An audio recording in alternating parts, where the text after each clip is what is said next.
সৈতে আছে এআইইউডিএফ প্ৰধান বদৰুদ্দিন আজমল আৰু বিধানসভা নিৰ্বাচন সমাগত বিধানসভা নিৰ্বাচনৰ পূৰ্বে বদৰুদ্দিন আজমলৰ এক গুৰুত্বপূৰ্ণ সাক্ষাৎকাৰ পোনপটীয়াভাৱে কেইটামান প্ৰশ্ন সুধি মই তাৰ উত্তৰ জানিবৰ কাৰণে চেষ্টা কৰিম। আজমল ডাঙৰীয়া, আজিৰ পৰা আপোনালোকে প্ৰপত্ৰ বিতৰণ আৰম্ভ কৰিছে। 126টা সমষ্টিৰ বাবে আপোনালোকে প্ৰপত্ৰ বিতৰণ কৰিব। কেইটা সমষ্টিত নিৰ্বাচন খেলিব, কিমানটা লক্ষ্য বান্ধি লৈছে? আমাৰ লক্ষ্য বাৰ আমি কৈ আছো 35 ইজ আপাৰ লিমিট, বাট মই যেটো দেখি আছো আমি 30 ভিতৰতে থাকিম, ওপৰত নাযাওঁ। এনে ওপৰত গেলেই বিজেপি লাভ হৈ যাব কোনো না কোনো জায়গা, এইটো আমি নকওঁ। 22টা সংখ্যালঘু অধ্যুষিত সমষ্টি আছে, আপোনালোকৰ আপাৰ লিমিট 35। গতিকে এইকেইটা সমষ্টিতে আপোনালোকৰ এআইইউডিএফ, ৰাইজৰ দল, কংগ্ৰেছ, বিৰোধী ৰাজনৈতিক দলকেইটাৰ মাজত আপোনালোকে খোৱা কমাৰ কৰি থাকিব নেকি? এইটোতো আমি বুজাবলৈ চেষ্টা কৰি আছো। গৌৰৱ গগৈ সাহেব কংগ্ৰেছক টোটাল 22টা সিট যদি 50-50 আমি বাতিল হতো স্যাৰ 11টা মিনিস্ট্ৰি বনিব নেকি? আমাৰ তো অসুবিধা নাই, আমি সৰু পার্টি, আমি তো কোনো টার্গেটও করা নাই বলে অপোজিশন মর্যাদা আমি পাব লাগে। কংগ্রেসে যদি অপোজিশনের মর্যাদা না পায়, লজ্জা পাই পানীত ডুবি মরিব লাগে কংগ্রেস।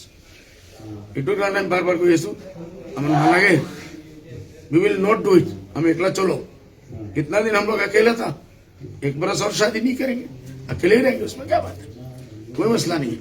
लेकिन कांग्रेस तो सोचे अपने आप चुल्लू भर पानी में बोरो, डूब के मरो।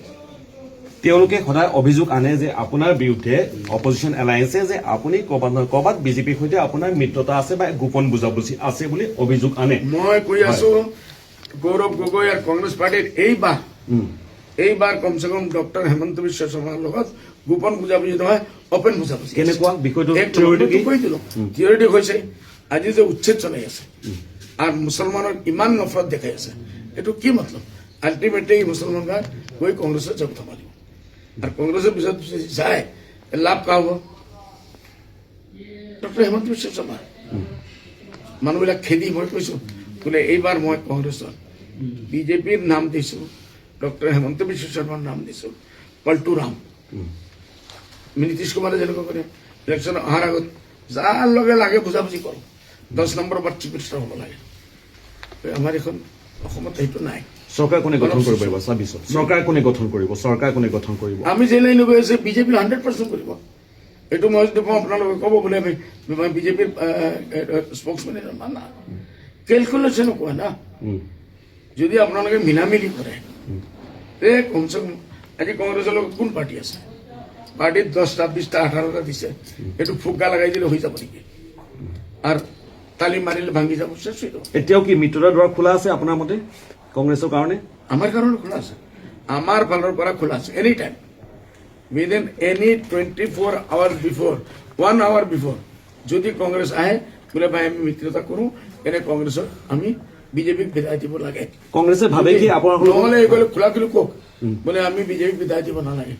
আমি কংগ্ৰেছৰ সহায়ক হিচাপে বিজেপিৰ সহায়ক হিচাপে কাম কৰি আছো, বিজেপিক আকৌ একবাৰ পাৱাৰত আনিব লাগে। কংগ্ৰেছে ভাবে কি আপোনালোকৰ সৈতে মিত্ৰতা কৰিলে উজনি অসমত তেওঁলোক ক্ষতিগ্ৰস্ত হ'ব? আৰে উজনে তোকে বেশ আছে নাকি? যোৱাবাৰ পঞ্চায়ত এলেকা আপুনি যাওক নকৰিব, আমি অন ৰেকৰ্ড আপোনাক পঠাই দিম কি আহিছে। এটা সিট দিব পৰা নাই, কেণ্ডিডেট বনাই নাই, কি আছে? উজনি। তেতিয়াহ'লে বিজেপিক কেনেধৰণে আপোনালোকে নিজকে যিহেতু বিৰোধী আসনত ৰাখে, বিৰোধী বুলি দাবী কৰে।